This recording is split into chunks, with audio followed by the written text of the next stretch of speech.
Сәлем достар, қош келдіңіздер арнамызға. Бүгін біз сіздерге Оңтүстік Корея ең үздік трейлердің бірі кісі өлтіру естеліктері фильмі жайлы толықтай айтып беретін боламын. Бұл тек қана кино емес, бұл шынайы өмірден алынған адам сенгісіз оқиғаның баяндалуы, қызықты детектив, шынайы эмоция, күтпеген бұрылыстар, барлығы осы видеода болады достар. Олай болса біз бастаймыз. Оқиға 1986 жылы Оңтүстік Кореяның ауылдық аймағында орын алады. Бірінші кісі өлтіру оқиғасы. Жас қыздың денесі күріш алқабынан табылады. Жергілікті детектив Пак Думан тергеуді бастайды. Ол өте дөрекі, ережеге бағынбайтын, бірдеңе қылу керек деп ойлайтын полицей. Бірақ бұл нағыз оқиға емес еді. Араға бірнеше апта салып, тағы бір әйелдің мәйіті табылады. Пактың командасы Сеулден білімді, салмақты, қағазбен жұмыс істейтін детектив Со Тэйонды қосады. Со және Пак екеуі мүлде екі түрлі. Бірі көзіне қарасам кінәлі ме білетін адам, бірі ДНК керек дейтін заманауи ізкесуші.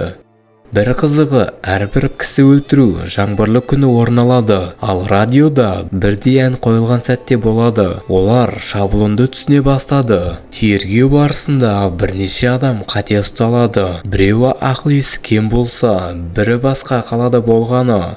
Полицияда үміт қайта жанады. Бірақ ДНК тесті тергеушілер күдіктенген басты адамға қарсы еш дәлел таппайды.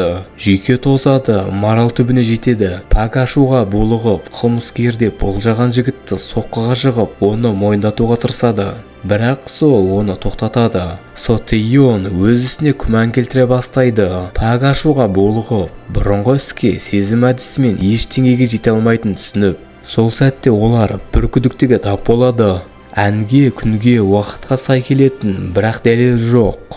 Фильмде біз тергеушілердің ішкі әлеміндегі күйзелісті, шарасыздықты және әділетке жету үшін бәріне дайын екенін көреміз. Фильмнің соңында бірнеше жыл өтеді. Пак полицейскийден кеткен. Ол енді мүлдем басқа салада жұмыс істейді.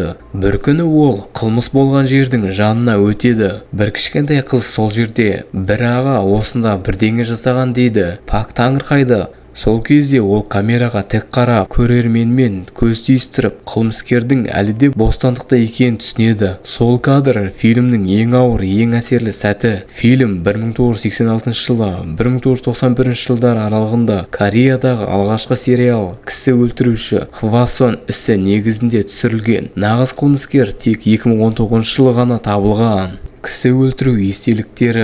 Бұл жай ғана қылмыстық фильм емес. Міне достар, бүгінгі видеомызды соңына таяп қалды. Егер видео қызықты болса, арнамызға жазылып, лайк басуды ұмытпаңыз. Келесі видеода кездескенше сау болыңыздар.